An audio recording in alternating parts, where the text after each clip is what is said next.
क्यों भाग रही है ममता बनर्जी? सीएजी ने आपसे हिसाब मांगा।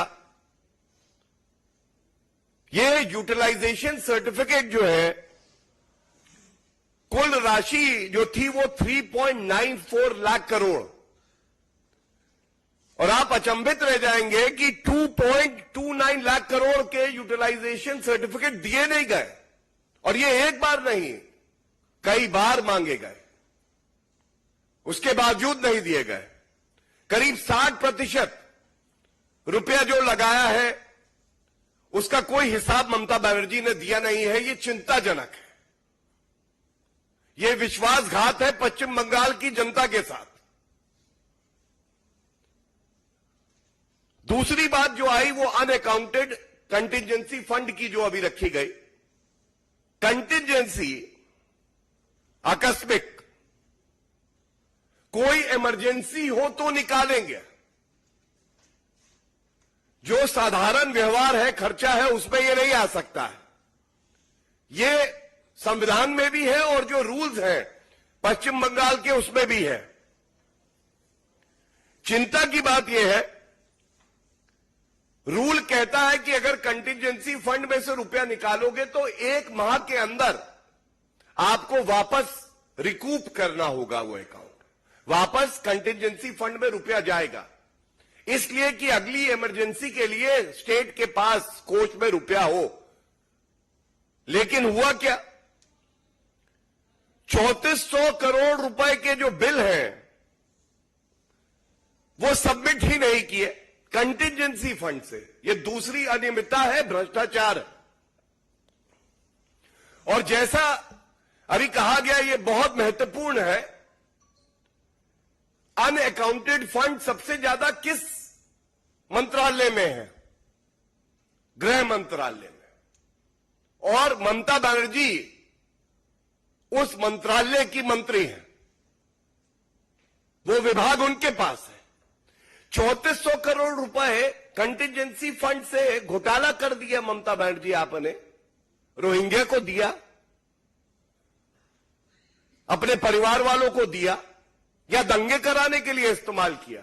हम सब जानते हैं पश्चिम बंगाल में कानून व्यवस्था ध्वस्त है, ममता बनर्जी मस्त है, तो दंगे कराने के लिए दिया है। ये गृह मंत्रालय की बात हो रही है, इसलिए ये बात उठा रहा हूं। या ईडी के अधिकारी जाएंगे तो जो आपके सारे अपराधी छवि के नेता हैं उनको देने में ये लगाए हैं, ये सवाल पूछे जाएंगे आपसे। और तीसरी बात, ये सबसे ज्यादा चिंताजनक है, पर्सनल अकाउंट्स, निजी खाते। सीएजी रिपोर्ट ने फ्लैग किया है ये इशू भी। फंड्स आए 160 निजी खाते थे, और उनमें करीब मार्च 2021 तक की ये जो समय सीमा है उसमें 3465 करोड़ रुपया था। तो इसका ऑडिट कैसे हो सकता है कि भाई आप अकाउंट्स का विवरण दें और उसमें जो रुपया है उस रुपए को सीएजी देखे कि सही से यूटिलाइज हुआ, कितना पड़ा है। लेकिन यहां से हुआ खेला होबे। खेला होबे क्या? भ्रष्टाचार का खेला होबे। ये जो सारे अकाउंट थे वो अकाउंट बंद हो जाते हैं, नए अकाउंट खुल जाते हैं। इससे क्या लाभ होता है कि वो नए साल के अकाउंट से सारा रुपया इधर आया और इधर से खर्च किया अपने निजी आवश्यकताओं के लिए, या पार्टी के लिए, या दंगे कराने के लिए। राशि छोटी मोटी नहीं है। मैंने आपको बताया 2,30,000 करोड़ करीब करीब यूटिलाइजेशन सर्टिफिकेट में, अनअकाउंटेड कंटिजेंसी फंड में थी 3400 करोड़, और ये जो पर्सनल डिपॉजिट्स है इसमें है राशि 5,000 करोड़ रुपए। ये तीनों जो अहम बिंदु आपके समक्ष उठाए हैं, इससे एक बात जरूर उजागर हो गई है, चोरी भी मैं करूंगी और सीना जोरी भी मैं करूंगी। मैं कानून से ऊपर हूं, मुझसे कोई सवाल ना पूछे। सवाल पूछेगा तो गुंडा राज है, मेरे गुंडे हैं पश्चिम बंगाल में। ममता बनर्जी की सरकार में तो निर्दोष मार दिए जाते हैं, महिलाओं के साथ बलात्कार हो जाता है, अफसरों के साथ गुंडागर्दी होती है, पीटा जाता है। सारी संस्थाओं को जो संवैधानिक है, जो अपने कर्तव्य का निर्वहन करती हैं, उनको डराने का काम कोई कर रहा है तो ममता बनर्जी कर रही है। और इसीलिए इस मंच से एक बात कह के मैं अपनी बात को विराम दूंगा। आज भ्रष्टाचारी ममता बनर्जी हो या पापी आपके अरविंद केजरीवाल हो या भ्रष्टाचार की जननी कांग्रेस पार्टी है, चाहे आरजेडी हो चाहे जेएमएम हो, किसी को यह गलतफहमी ना हो कि आप पहली बात कानून से ऊपर है, दूसरा आप जो ईमानदार अधिकारी हैं, जो वर्दी है, उसको डरा सकते हैं, और तीसरी बात, जनता आपसे दबने वाली नहीं है।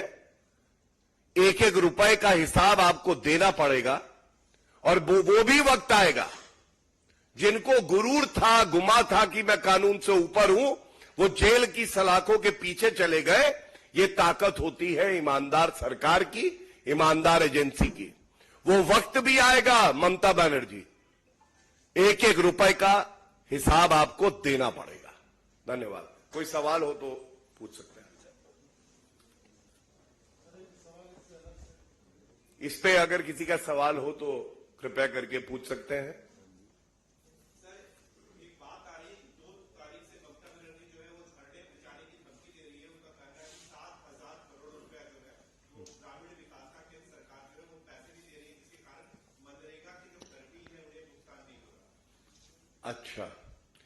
अच्छा किया आपने ये सवाल पूछा, और ये संयोग नहीं है। जब कोई कुकर्म करता है, भ्रष्टाचार करता है, तो सृष्टि भी उनका साथ देती है जो ईमानदार होते हैं। इसी कैग रिपोर्ट में एक और भाग है, मैं आपसे पढ़ देता हूं क्योंकि आपके प्रश्न का उत्तर भी आपको मिलेगा। इस वर्ष में दिखाया है कि केंद्र सरकार से 2020-21 में ममता बनर्जी को 26,198 करोड़ रुपए, 3 योजनाएं, एक है नेशनल फूड सिक्योरिटी एक्ट में राशन के लिए, जिसमें 8,792 करोड़ रुपया उनको दिया गया। मनरेगा में 9,719 करोड़ रुपया दिया गया, और फर्टिलाइजर्स के लिए 1,070 करोड़ रुपए। लेकिन जो पारदर्शिता प्रदेश की सरकार में होनी चाहिए, जो प्रोसीजर है, केंद्र सरकार को बताना कि उसका यूटिलाइजेशन हुआ है, कैसे हुआ है, उसका प्रमाण क्या है, ऐसा लगता है कि ममता बनर्जी इसमें विश्वास नहीं रखती है। इसलिए ममता बनर्जी क्या कहती है ये अहमियत नहीं रखता है। अहमियत ये रखता है ये जो 2,40,000 करोड़ रुपए का घोटाला मोटा मोटा सामने आया है, पहले इसकी जवाबदेही ममता बनर्जी की बनती है, और जब इसकी वो जवाबदेही दे दे, उसके बाद 1 रुपए की बात भी उसके बाद होनी चाहिए, उससे पहले नहीं।